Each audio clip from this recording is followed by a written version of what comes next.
And she then emerges triumphant into a world of peace. In a world I was released from a world, and in a type from a heavenly type, and from the fetter of oblivion, which is transient. From this time on I will attain to the rest of the time, of the season, of the eon, in silence. Scholars have tried to work out what on earth that means, it's complex. When Mary had said this, she fell silent, since it was to this point that the Saviour had spoken with her. But Andrew answered and said to the brethren, "Say what you wish to say about what she said. I at least do not believe that the Saviour said any of this. For certainly these teachings are strange ideas." Peter answered and spoke these same things. He questioned them about the Saviour. Did he really speak with a woman, and not openly to us?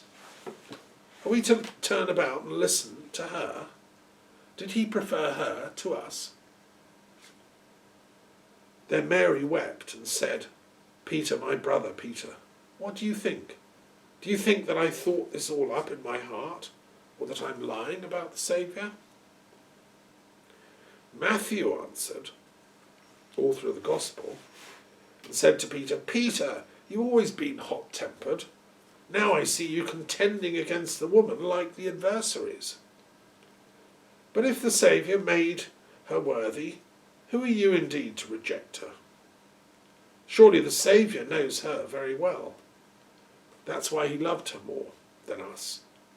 Rather, let us be ashamed and put on the perfect man, and separate as he commanded us and preach the gospel, not laying down any other rule or other law beyond what the Saviour said."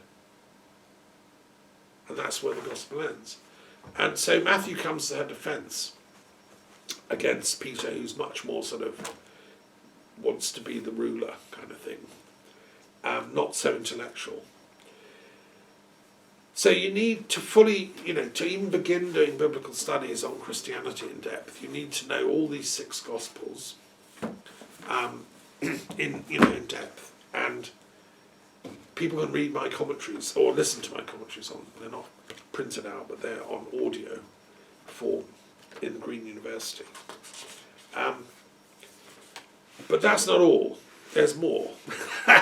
And next week we're going to look at what else you need to study, which is, to give a little fast forward, you need to look at the letters of Paul, which comprises about a third of the entire New Testament, which are amazing. Who was Paul? We'll learn about that.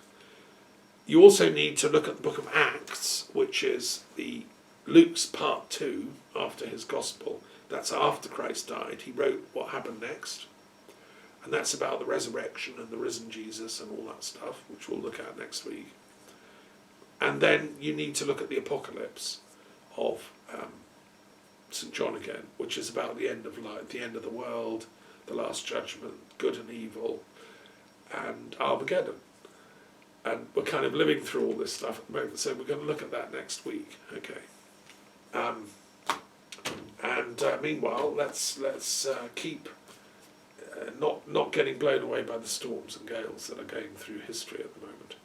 Because I think that if we fully study these sources, if we tune into the original bedrock of the teachings, then there's the key to get out of the mess we're in. I think the mess that's going on, wars in Europe, racial wars, hatreds, conflicts in Ukraine, are all because we've misunderstood these teachings all along. And we have a duty, I think, as human beings, citizens of the world, to go back and look at them again, and let peace have a chance. Okay, I'm going to stop there, and then we'll carry on next week.